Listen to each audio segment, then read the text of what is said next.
झूठ नहीं बोलती। सुधा और राकेश के 3 बेटे थे। शादी के बाद तीनों माँ बाप से दूर रहते और सिर्फ त्योहारों में आते। माँ जी, पिताजी, अगली बार आप लोग हमारे घर आइएगा। अरे नहीं बहू, सब यही आ जाते हैं तो घर खिला खिला लगता है। हाँ बहू, तू हमेशा बुलाती है तो जरूर आएंगे तेरे पास भी। हाँ हाँ, दीदी का घर बड़ा जो है, सब कुछ आपने शादी के बाद दीदी को ही तो दे दिया था। हमें भी दिया होता तो हम भी बड़ा घर लेते। क्यों सुनील? अरे नहीं, पापा ने सबको एक बराबर ही दिया है। छोटी बहू, क्या चाहिए तुम्हें, बोलो।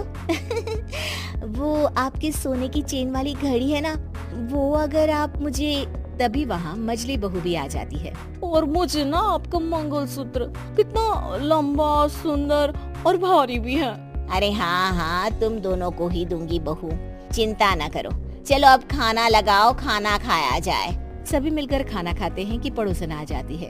अरे सुधा बहन, थोड़ी चीनी तो देना, घर में शक्कर नहीं है और मेहमान सर पर बैठे हैं। अरे छोटी बहू, चाची को शक्कर तो दे दो। अरे मछली दीदी, आप दे दीजिए ना, मैं यहाँ कम आती हूँ तो मुझे पता ही नहीं है कि सासू माँ सारी चीजें कहाँ रखती है। और तुम ना कौन सा यहाँ रोज शक्कर फाँकने के लिए आती हूँ, मुझे भी नहीं है पता। तभी बड़ी बहू हाथ में चीनी की कटोरी लेकर आती है। चाची, शक्कर आप लोगों का बड़ा सहारा है माँ जी और पिताजी को, वरना हम लोग तो यहाँ रहते ही नहीं। आप जैसे पड़ोसी हैं तो हम निश्चित है। और जीती रहे बहू, आप तो ये घर पड़ोस कम परिवार ज्यादा लगता है।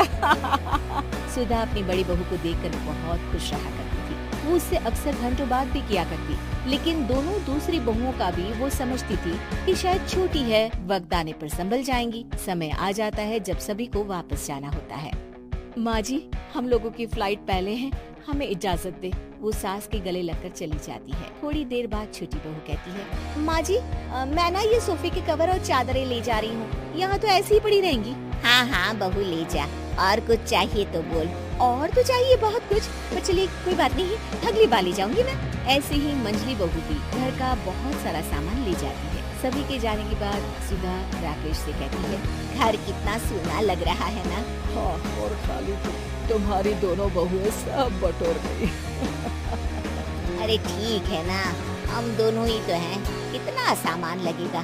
फिर उन लोगों की नई गृहस्थी, इतना मत सोचा करे। समय बीतता है। ऐसे ही हर साल त्योहारों में सुधा और राकेश के बच्चों की बहू आते और जाते वक्त ढेर सारा सामान पैक कर कर ले जाती। लेकिन कुछ ही सालों में सुधा का देहांत हो जाता है। पिताजी, आप यहाँ अकेले क्या करेंगे, हम लोगों के साथ चलिए। अरे नहीं बहू, इस घर में सुधा की यादें हैं, मैं उसे नहीं छोड़ सकता हूँ। अब तुम लोगों की माँ नहीं रही। देख लो, वैसे तो मैंने उसके जीते जी सब कुछ दे दिया है, लेकिन कुछ उसका पर्सनल कीमती सामान था जो ये है, ले लो।